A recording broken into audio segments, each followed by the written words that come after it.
right, it is time for our main event, the moment everyone's been waiting for. You've already met her, so she doesn't need a new introduction.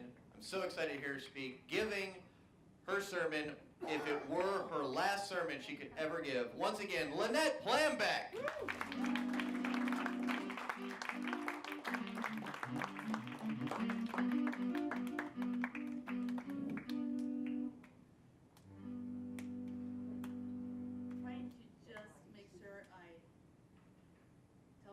Can you hear me? All right.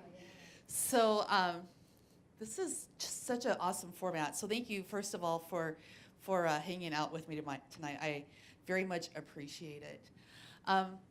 The Gospel of John, for me, when I was a baby Christian, I loved the Gospel of Mark because it was the shortest. So, and when my grandmother would encourage us to read, I would read that one because it was the shortest. And then I grew up a little bit, both in age but also my faith, and I began to fall in love with the Gospel of John. And I want you to think about John with me for just a moment. John was the one disciple who lived into old age. The other disciples were martyred in some way or form, and John lived to old age. And there is a legend about his final sermon. And I think that I want to remind you a bit about his letter, the Gospel of John. And I want to pick up in the upper room, John chapter 13. So I want to just highlight a couple of chapters. He is washing the disciples' feet and talking about someone's going to betray him and someone's going to deny him. And then John 14, I am the way, the truth, and the life. But he also says in that passage, I won't leave you orphaned. I'm going to come back for you. John 15, he is talking about you are the, he said, I am the vine, you are the branches. And then he says this, no greater love has one than one who's willing to lay down his life for another. So you remember, have you heard some of these stories? Yeah. John 16, the Spirit of God will abide with you. And he says to his friends, I'm going to go away, but there'll be a power, a presence that you won't be able to see with your eyes, but there'll be a power and a presence with you. And that power and presence is the Spirit of God. And then somewhere in the midst of this, see, that starts out first with a foot washing, and then all of this teaching happens, and then suddenly we're in the Garden of Gethsemane. And Jesus is praying in the garden, and John's account is such a powerful account for me because he's not praying for himself, but he's praying for the apostles. And then he doesn't just stop with the apostles, then he prays for us. And it boggles my mind. It's like he is a captain on a ship with a what are those called? It's not a spyglass. Yes, that's perfect.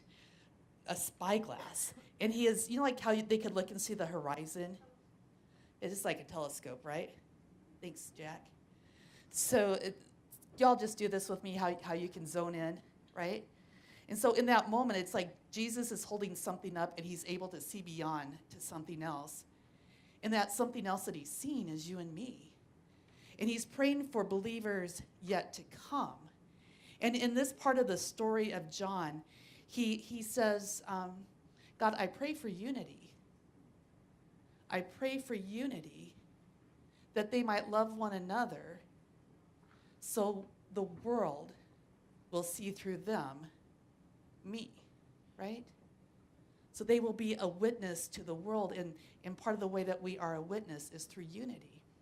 So I was thinking about what my final sermon would be, and then I was driving and I was thinking, my goodness, what if this were my final sermon, right? Like, what if it wasn't just a theory? So I was thinking about that, and I was thinking about unity, and you think about unity in a different way on November 7th than you do on the 6th. And you pay attention. I think about the sons of thunder, James and John, who used to argue about who was greatest, and we are great at that as a people. So I think about that argument. And then I think about the United Methodist Church and the ways that we argue as a church. And then I think about Jesus and his prayer for us, a prayer for unity, that we might be a witness to the world. When I was a little girl, there were 3 people I wanted to be when I grew up. I wanted to be Billy Graham, because, you know, a lot of people showed up to listen to him preach. I wanted to be Laura Ingalls, because that's what I did on Monday nights. Were y'all Little House on the Prairie folks? Yeah. And I wanted to be Johnny Cash. And in fact, I went through a season where I would have my back to, like, if I walked into the room, I was little, I was probably his age, and I'd stand like this, and I'd wait to have attention, then I'd turn around and I'd say, hello, I'm Johnny Cash. And I made my family call me Johnny Cash. And then there was a Christmas coming, and I wanted so desperately to wake up as Johnny Cash. And I woke up as me. And under the tree, there was a little guitar, and there was a black hat, and a black shirt, and a black boots, and black pants. But I still wasn't Johnny Cash, even though I could dress up and pretend. And I was so disappointed on that Christmas. And I was young. And somewhere after that moment of wanting to be Johnny Cash and being disappointed, I had another disappointment in life. In my memory, I have an older sister, but my memory is my biological dad kneeling in front of us, talking to us, with fancy, hefty garbage bags filled with his stuff. And he was explaining why he was going away and not going to be able to be our dad anymore, choosing to go away. And all I knew was, well, I don't think this is supposed to happen. Like, I had that thought as a little kid. I don't think this is supposed to be the way this happens. But he did. He did go away. And I felt a little orphaned. I felt a little abandoned. And I thought, why would people do that to other people? Leave voluntarily. And that was actually the last time I'd ever seen him.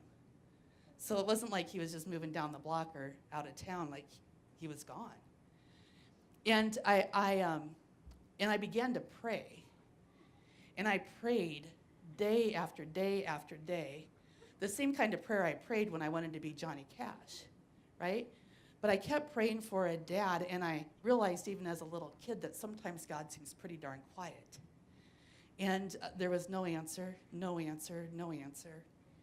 And then this really kind guy started to bring food to my family.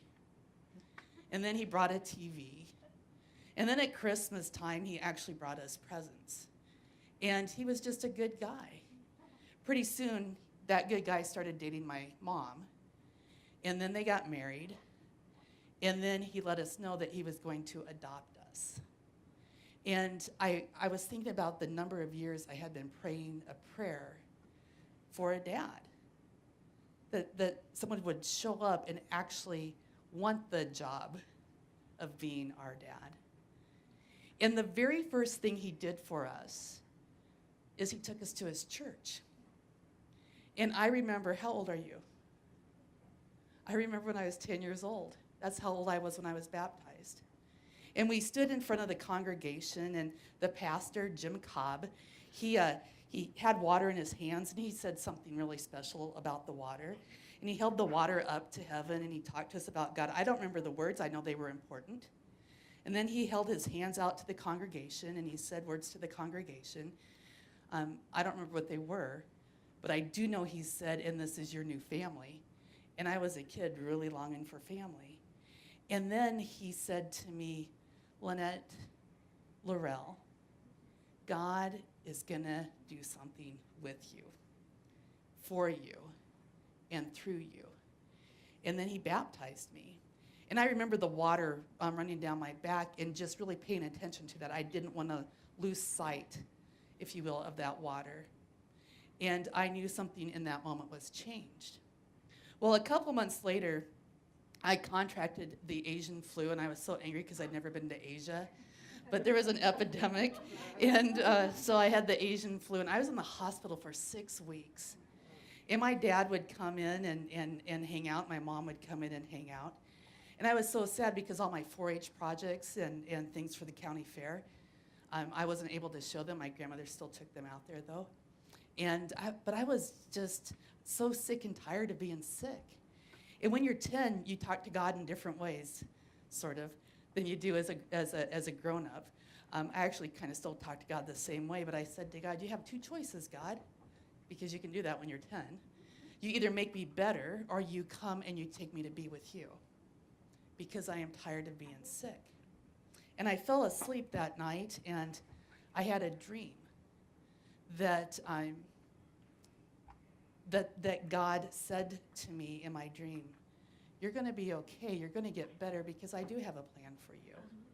And that plan is that you're going to grow up and you're going to tell other people about me. And through who you are, others will come to know me. And I did get better, and I did grow up a little bit. And I have been engaged in ministry for a long time. And when I think about the most important part of my ministry, I think that that's such an interesting question, but the most important part of my ministry is to remind us about that Jesus who wasn't just the foot washing Jesus, but the Jesus who went to the garden, and that Jesus who prayed for us and prayed for unity for us. Because we're going to experience some really yucky stuff in our personal lives where disunity, happens. And we're going to live in a world, in a culture where disunity happens. And we're going to be in a church where on occasion disunity happens. And I think about, the remedy for that. And we get it from Jesus, who went to the garden and gave us a simple command: love one another. Because when you love one another, not only are you a witness to the world, but when you love one another, you suddenly become also a witness to yourself. And I was thinking about, I mentioned that I have a sister, and I don't know if this ever happens with siblings, but my sister and I were 14 months apart, so we would argue on occasion. I'm the baby, so I was usually right, but we would argue. And my dad, my adopted dad, one day we were arguing, and he said, "Girls, you need to go back out on the back porch." And he said, "Now you need to wrap each other in a great big hug." He said, "Because I didn't bring you into this family for you guys to fight all the time." You didn't really fight all the time, but clearly it must have felt like that to him that day. He said, "So you're just going to stand out there and you're going to hug one another." And I'm like, "In public? On the porch? Have you lost your mind?" And but he's like, "Yeah, you're going to," and he said, "But you're not just going to hug one another. You guys are going to just keep hollering as loud as you can, 'I love my sister. I love my sister. I love my sister.'" And so we did, because he was the dad and he told us to. And in the midst of that, my sister and I, we went from being grumpy with one another to that quickly just laughing, because there's something really wonderfully awkward about being in a giant hug with your sibling on the porch where all your neighbors can see you, loving one another. And unity was restored. I look at where we are as a nation, and I look at where we are as a church, and I look at where we are just in our human relationships.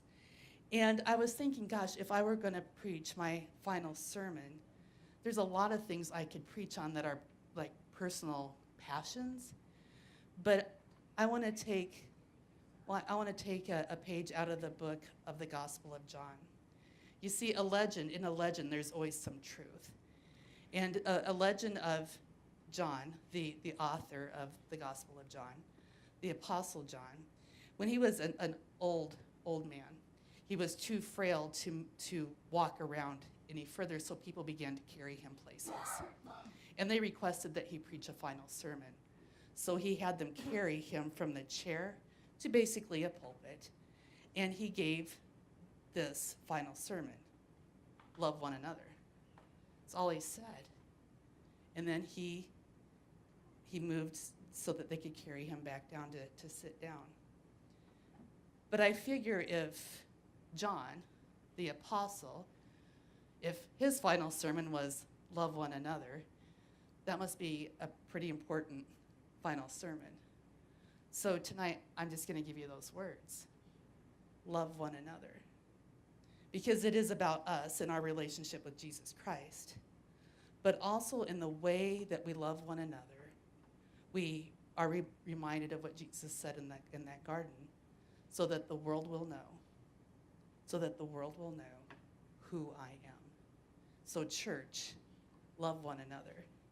Families, love one another. People in different political parties, love one another. If you prefer extra crispy to just regular chicken, love one another. Because the way that we love is our witness to the world. Amen. That's all right, it was pretty good timing. Ladies and gentlemen, give it up for Lanette Plambeck. It's funny.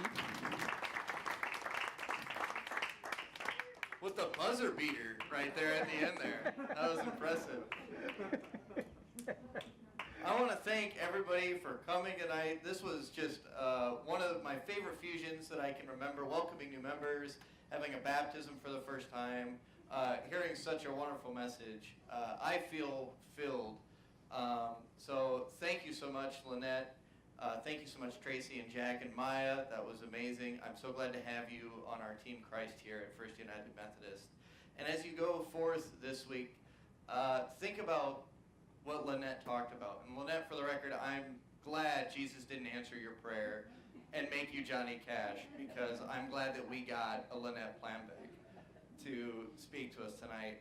I'm glad that Jesus did answer your prayer for a father, that you were able to have that family unit. And I'm glad that Jesus answered all our prayers and that we all have a Father who loves us, that Jesus did pray in the garden for us, that he had the foresight to think so long term and so much bigger than we can ever think. So, just as Lanette said, as you leave, think about this awesome Father that we have who loves us. And may we love one another no matter what. Because no matter what we do, Christ loves us. So that means no matter what anybody else does, that means maybe we, in the guidance of Christ, can find a way to love them too, all the time. So love one another and have a great night. And until we see you again, please be Christ for one another. Have a good night. Thanks, guys.